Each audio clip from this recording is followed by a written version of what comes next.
স্বাস্থ্য ভবন চত্বর থেকে উঠে যাচ্ছে অবস্থান বিক্ষোভ। শুক্রবার থেকে অবস্থান তুলে নেবেন আন্দোলনকারীরা। স্বাস্থ্য ভবন থেকে সিজিও কমপ্লেক্স পর্যন্ত মিছিল। কর্মবিরতি প্রত্যাহারের ঘোষণা জুনিয়র চিকিৎসকদের। কিছুক্ষণ আগেই জুনিয়র চিকিৎসকরা সাংবাদিক বৈঠক করলেন। শনিবার থেকে জরুরি চিকিৎসা পরিষেবায় যোগ দেবেন। স্বাস্থ্য ভবন চত্বর থেকে উঠে যাচ্ছে অবস্থান বিক্ষোভ। আগামীকালই উঠে যাচ্ছে অবস্থান বিক্ষোভ। শুক্রবার থেকে অবস্থান তুলে নেবেন আন্দোলনকারীরা। শনিবার থেকে জরুরি চিকিৎসা পরিষেবায় যোগ দেবেন আন্দোলনকারীরা। স্বাস্থ্য ভবন থেকে সিজিও কমপ্লেক্স পর্যন্ত মিছিল রয়েছে আগামীকাল। কর্মবিরতি প্রত্যাহারের ঘোষণা জুনিয়র চিকিৎসকদের। আপনাদের জানিয়ে রাখবো, গত এক সপ্তাহেরও বেশি সময় ধরে আরজিকর কাণ্ডের প্রতিবাদে বেশ কয়েক দফা দাবিতে জুনিয়র চিকিৎসকরা তারা অবস্থান ধর্ণা চালাচ্ছেন স্বাস্থ্য ভবনের সামনে। আগামীকাল থেকে তারা ধর্ণা তুলে নিচ্ছেন এবং এমনটাই জানিয়েছেন তারা।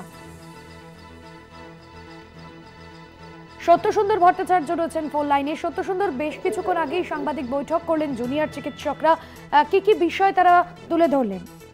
দেখো, জুনিয়র চিকিৎসকেরা জানিয়েছেন যে ইতিমধ্যেই যে ডাইরেক্টিভ করা হয়েছে রাজ্য সরকারের তরফে, এবং তাতে কিন্তু তাদের বেশ কিছু দাবি সেখানে মেনে নেওয়া হয়েছে, এবং সেই কারণেই তারা যেরকম ন্যায় বিচারের দাবিতে লড়াই চালাচ্ছিলেন সেই লড়াই যেরকম তাদের জারি থাকবে। কিন্তু তার পাশাপাশি এই স্বাস্থ্য ভবন চত্বরে তারা যে অবস্থান চালাচ্ছিলেন সেই অবস্থান কালকে থেকেই তারা আগামীকাল থেকেই তারা সেই অবস্থান তুলে নেবেন, এবং আগামীকাল একটি মিছিলের ডাক দিয়েছেন যে এই আন্দোলনরত জুনিয়র চিকিৎসকেরা।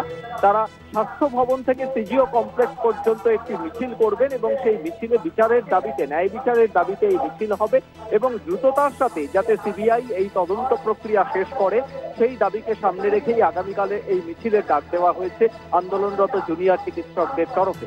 তার পাশাপাশি আগামী পরশুদিন অর্থাৎ শনিবার থেকে বিভিন্ন যে মেডিকেল কলেজ হাসপাতালগুলি রয়েছে তাতে তারা জরুরি পরিষেবায় কাজে যোগদান করবেন বলে ঘোষণা করেছে জুনিয়র চিকিৎসকেরা, এবং সেই সঙ্গে তারা জানাচ্ছেন যেহেতু বর্তমান পরিস্থিতিতে এবং সরকারের সঙ্গে আলোচনার সাপেক্ষে বেশ কিছু দাবি মেনে নেওয়া হয়েছে, এবং সেক্ষেত্রে যে ডাইরেক্টিভ তৈরি করা হয়েছে তাতে সরকারের যে সদিচ্ছা রয়েছে সেই বিষয়টি তারা মনে করছেন, এবং ধাপে ধাপে যেভাবে বিভিন্ন সিদ্ধান্ত নেওয়া হয়েছে, সন্দীপ ঘোষকে গ্রেপ্তার করা হয়েছে, টালা থানার ওসিকে গ্রেপ্তার করা হয়েছে, তার পাশাপাশি বিভিন্ন যে পদক্ষেপ নেওয়া হয়েছে সেই সমস্ত পদক্ষেপের পরিপ্রেক্ষিতে যেরকম ইতিমধ্যেই কলকাতার পুলিশ কমিশনারকে অপসারণ করা হয়েছে, ডিএমইকে ডিএইচএসকে অপসারণ করা হয়েছে, এগুলো কিন্তু তাদের আন্দোলনের বা তাদের ন্যায় বিচারের দাবির মধ্যে ছিল। তার পাশাপাশি সুরক্ষা এবং সুরক্ষার প্রশ্নে বেশ কিছু বিষয় তারা যেরকম উল্লেখ করেছিলেন সেগুলোও কিন্তু ডাইরেক্টিভে রাখা হয়েছে। তার মধ্যে এই রেস্ট রুমে প্যানিক বাটন, সিসিটিভির নজরদারি সহ একাধিক বিষয়, সেই বিষয়গুলোকেও কিন্তু গুরুত্ব দিয়ে দেখা হবে বলে ডাইরেক্টিভকে জানিয়েছেন সরকারের তরফে মুখ্য সচিব। ফলে ইতিমধ্যেই মুখ্য সচিবের তরফে প্রিন্সিপাল সেক্রেটারি স্বাস্থ্য সচিবকে সে বিষয়ে জানানো হয়েছে এই গোটা পরিস্থিতি বিবেচনা করে, এবং আগামী দিনে সুপ্রিম কোর্টের নজরদারিতেও, সুপ্রিম কোর্টের যে শুনানি তাতেও তাদের নজর থাকবে। আগামী 27শে সেপ্টেম্বর সুপ্রিম কোর্টের শুনানি রয়েছে। এই সব দিক বিবেচনা করে তারা তাদের এই কর্মবিরতি আংশিকভাবে তারা প্রত্যাহার করছেন, অর্থাৎ আগামী পরশুদিন থেকে জরুরি পরিষেবায় তারা যোগদান করবেন। তবে প্রতিটি মেডিকেল কলেজের যে ওপিডি রয়েছে সেই ওপিডিতে কিন্তু তারা কর্মবিরতি চালাবেন, এবং প্রত্যেকটি মেডিকেল কলেজে আলাদা করে একটি স্ট্যান্ডার্ড অপারেটিং প্রসিডিওর এসওপি তৈরি করা হবে, এবং তার ভিত্তিতেই তারা কিন্তু কাজ করবেন, এমনটাই জানিয়েছেন জুনিয়র চিকিৎসকেরা। ধন্যবাদ জানাবো। সত্যসুন্দর ভট্টাচার্য আমাদের প্রতিনিধি ছিলেন ফোন লাইনে।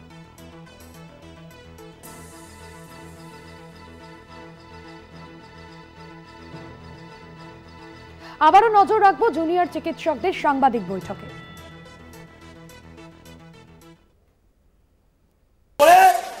বন্যা দুর্গত এলাকায় আমরা যাব, কিন্তু আমি একটা কথা মনে করে দিয়ে যেতে চাই, কেউ যেন আজকের আমাদের এই নমনীয়তাটাকে, আমাদের এই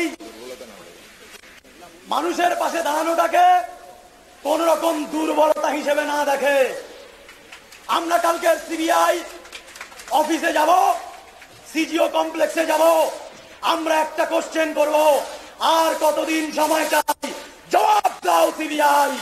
আমরা শুধুমাত্র আমাদের এই কোশ্চেন গুলো যেমন রাজ্য প্রশাসনের কাছে রেখেছিলাম, তার কিছু উত্তর আমরা পেয়েছি এবং অনেক কোশ্চেন এখনো আমাদের উত্তর পাওয়া বাকি আছে। সেই উত্তরগুলো আমরা চাইতে থাকবো। তাই আমাদের অবস্থান কোনোভাবে এখানে বন্ধ হলেও আন্দোলন কিন্তু তীব্র থেকে তীব্রতম হবে, এই কথাটা আমরা মনে করে দিয়ে আমাদের এই অবস্থান থেকে নতুন মোড় নিতে চাই।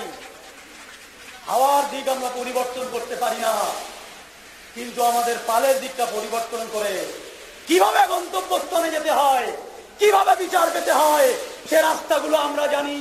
তাই বিচার পেতে যারা এখনো পর্যন্ত বাধা দিচ্ছেন, যারা আছেন এখনো পর্যন্ত, তাদেরকে হুঁশিয়ার করে দিয়ে যেতে চাই, আমরা কিন্তু এখনো ঘুমিয়ে পড়িনি। ঘুমন্ত মানুষ যেমন ঘুম থেকে কাউকে তুলে দিতে পারে না, সেইভাবে আমরা বলেছি আমরা জাগ্রত মানুষ, সমস্ত জাগ্রত মানুষকে তুলে দিয়ে যাব। সবাই জেগে উঠুন, অন্যায়ের বিরুদ্ধে প্রতিবাদ করুন, অনুসরণ নয়, অনুকরণ নয়, নিজের পথ নিজে খুঁজে নিন। অন্যায়ের বিরুদ্ধে প্রতিবাদ করতে গেলে শুধু কণ্ঠস্বর লাগে আর মনে একটা সুন্দর সাহস লাগে, ওই সাহসটা সঙ্গে নিন, প্রত্যেকটা অন্যায়ের বিরুদ্ধে প্রতিবাদ করুন। আমরা আমাদের যেটুকু ক্ষমতা আছে সেই ক্ষমতা দিয়ে প্রত্যেকটা অন্যায়ের বিরুদ্ধে প্রতিবাদকারীদের পিছনে আমরা আমাদের ক্ষমতা নিয়ে দাঁড়াবো। এই অঙ্গীকার করে আমরা কালকের অবস্থান এখান থেকে সিজিও কমপ্লেক্সে একটা অভিযান করে 3টের সময় মোটামুটি আমরা স্বাস্থ্য ভবনে এই অবস্থানটা শেষ করছি। আপনারা যেভাবে আমাদের পাশে ছিলেন আমরা আপ্লুত, এবং আমরা চাইব যে আপনারা আমাদের পাশে থাকার একমাত্র কারণ আপনাদের ছিল এই সত্যের পথে লড়াই করার জন্য রসদ যোগানো, সাহস যোগানো, এবং এই জায়গা থেকে আপনারাও সফল হয়েছেন, আমাদেরকে সাহস জুগিয়েছেন। এই সাহসটা আমরা আমাদের বুক পেতে, আমাদের মাথা পেতে নিলাম। এই সাহসটাকে সঙ্গে নিয়ে আমাদের এই আন্দোলনটা শুধুমাত্র পালের দিক ঘুরিয়ে আমরা এই আন্দোলনটা করতে থাকবো ততদিন পর্যন্ত, যতদিন আমাদের ওই বোনের বিচার সঠিকভাবে প্রমাণ করে দোষীদেরকে সাজা না দিতে পারি।